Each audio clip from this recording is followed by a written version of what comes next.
In this video, I'm going to cover an overview of the analysis of variance statistical procedure, sometimes just simply referred to as ANOVA. And ANOVA, as I indicated, is the acronym that stands for Analysis of Variance.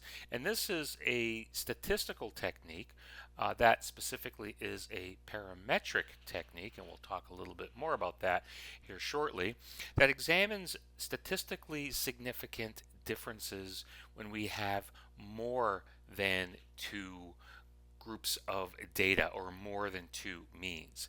And this procedure, as the term indicates, is based upon the statistical uh, variable called variance, and we will revisit variance as well in this lecture. And in a very general sense, variance can be grouped into two types of variability, and that's the range of possible scores within a group of data and between groups of data. So the first type that we'll address in this unit will be what's called between group variability, and the second type is what we will refer to as within group variability. And this comparison here between 1 and 2 is going to be the foundation for the analysis of variance statistical procedure. There are different types of ANOVA procedures, and the different types depend on the number of independent variables that we will refer to as factors moving forward. The first type that will be the focus of this unit is the what's called the simple one factor, often referred to as one-way ANOVA. And in this type of statistical procedure, it's applied to research designs that have only one factor. And within that factor, there are more than two groups. And within each group, the data are drawn from a different set of research participants. The next type of ANOVA is what's called a simple repeated measures ANOVA. And in a one factor simple repeated measures ANOVA, once again, there's only one factor that differentiates the clusters of data into more than two measures. Now, the difference between the one factor ANOVA and the one factor repeated measures ANOVA is that in the one factor ANOVA, the data are gathered from more than two distinct groups of individuals. In the repeated measures ANOVA, the data are gathered on the same individuals measured more than twice, and we'll take a look at that as well a little bit later on in this unit. So there are no distinctive groups in this particular type of research design, and for that we would use the repeated measures ANOVA. The next type is a two-factor ANOVA, in which there are two factors, two separate factors, sometimes referred to as independent variables, and this can be with or without repeated measures on one or the other, or both or neither of the factors. The three-factor ANOVA is quite a bit more complex to apply and interpret, but just as we follow our definition here, the three-factor ANOVA is a statistical procedure applied to research designs that have three distinctive factors or independent variables. And once again, this could be done with or without repeated measures.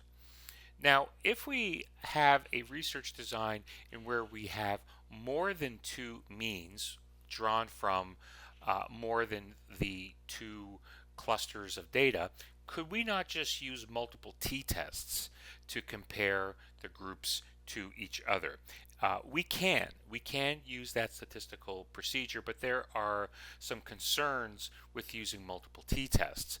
The first major concern is that when we use t-tests multiple times, and recall that the t-test can only be applied when we're only comparing two groups of data. We can't use it directly to examine more than two simultaneously. We would have to carry out that statistical procedure separately. But when we do that, we do increase the risk of committing the type 1 error for those comparisons. And when we talk about that error rate or the type 1 error rate, specifically when it gets to ANOVA, the family-wise error rate is what we typically refer to when we are making more than one comparison between two uh, groups of data. And to calculate the family-wise error rate, once again, this is referring to a type 1 error.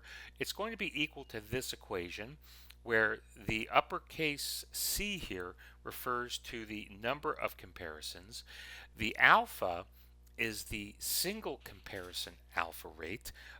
So that's usually 0.05, but we'll look at some examples of that here right now. So if we have four distinctive groups that we want to compare, and we plan to use multiple t-tests to do that, remember, when we use a t-test, we can only compare two clusters of data at the same time. But if we have four groups, that would give us six total two-way comparisons to carry out. And if we do that, if we want to do that with an alpha level of 0.05 for a single comparison, and we know that when we combine the four groups into examinations of two groups at a time, we'll end up with 6. We find out that the overall error rate climbs up to 0.26. So we run the risk of committing a type 1 error to a much greater degree when we use those multiple t-tests. Now, if this still wants to be done, there is a possible correction factor for that called the Bonferroni-Dunn adjustment. And basically the Bonferroni-Dunn adjustments begins with setting a family-wise error rate, and then that family-wise error rate is divided by the number of comparisons.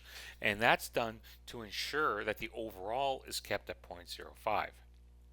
So to use our example, if we want to maintain our family-wise at 0.05 and we have 6 comparisons, what we now have is a new alpha level that's considerably less than 0.05. It's 0.0083.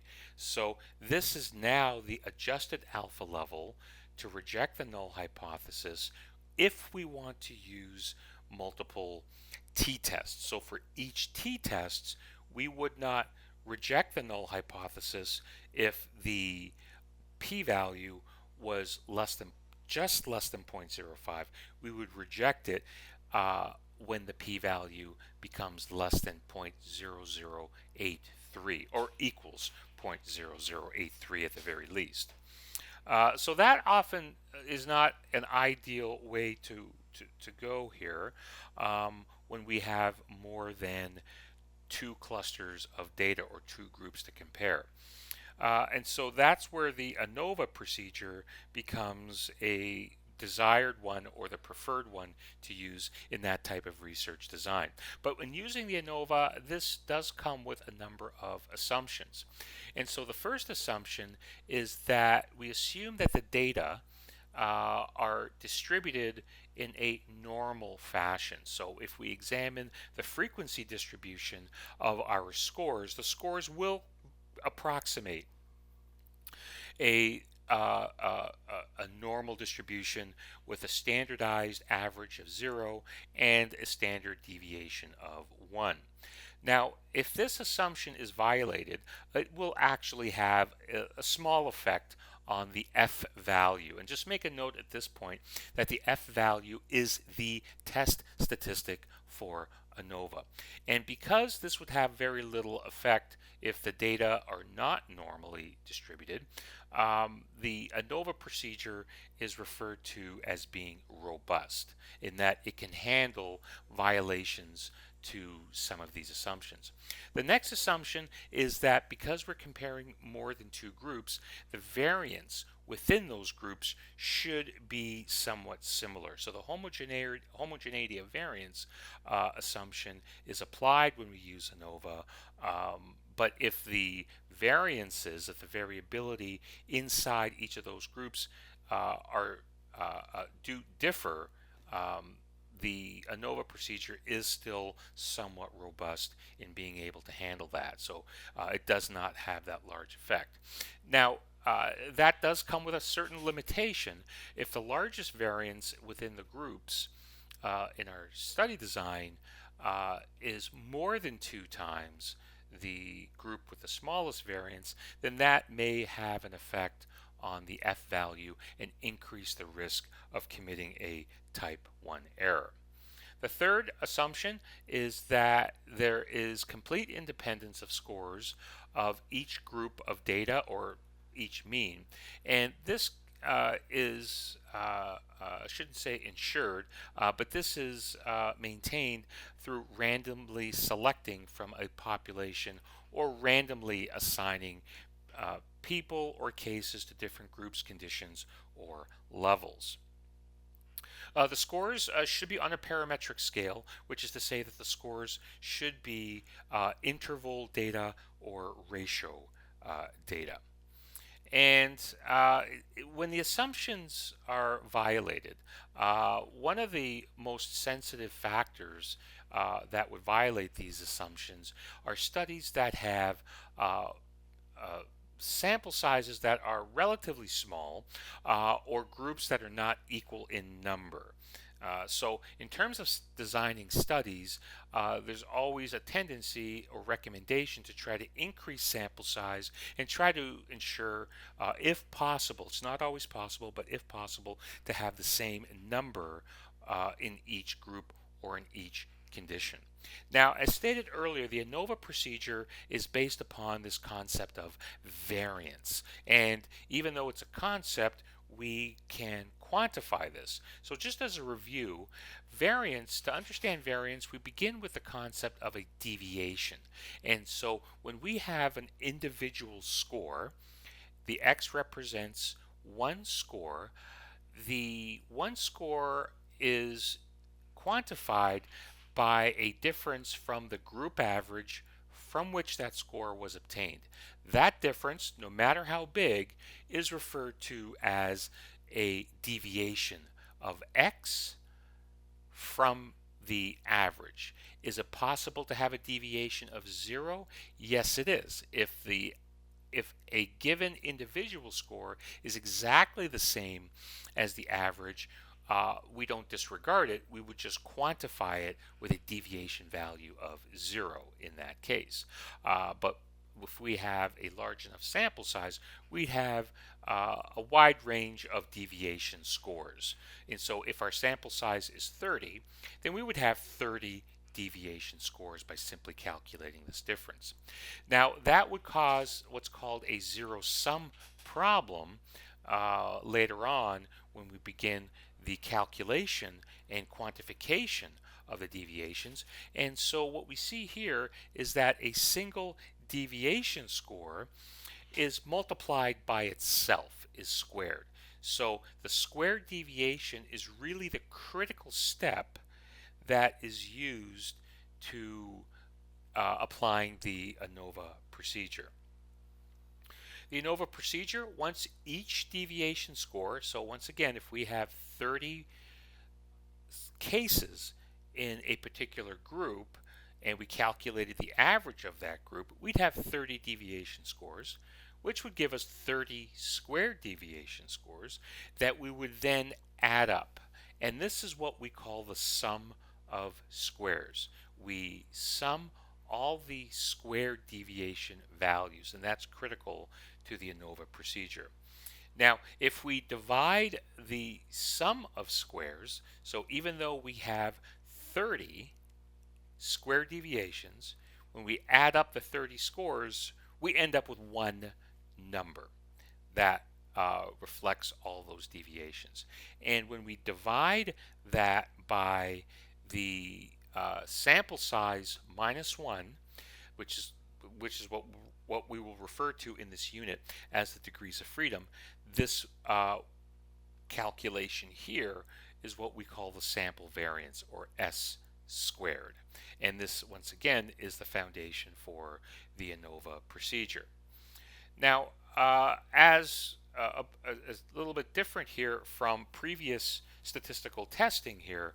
The ANOVA procedure is based upon a distribution. And this distribution is not the normal distribution, it's what's called the F distribution. And that's what we see here illustrated at the bottom of the graph. And so the key test statistic that is calculated with ANOVA is called an F statistic or an F ratio. And to calculate the F ratio, we just simply examine the ratio of the variance between the groups. Remember, we're using a statistical procedure for a design that has more than two distinct groups of data divided by the variance within the groups. And so one value will be in the numerator, the other will be in the denominator, and that will calculate what's called the F ratio. And so if the F ratio is greater than 1.0, if the numerator value is just even slightly greater than the denominator, then we say that the variability or the variance that exists between the groups exceeds the variance within the groups. And at that point, we would start to detect a particular pattern that will emerge of potential differences between the groups. And that's really what we're looking for with ANOVA. We're examining if that between group variance exceeds the within groups variance by a particular margin. And that margin is determined on the F distribution. So along the x-axis, as you can see here from left to right, are ascending values of the F ratio. And what we have here is a critical region. And so we predefine a region that will serve as a threshold to which the between groups variance exceeds the within groups variability by a particular margin. And as a general rule, when that ratio exceeds approximately 2.0, could be a little bit more, could be a little bit less depending upon sample size and the number of groups, but generally this is the number we're looking for that will tell us if that will give us a clue if the F ratio achieves that level of statistical significance. So if it's 2.0 or greater, then we're likely encroaching within the critical region.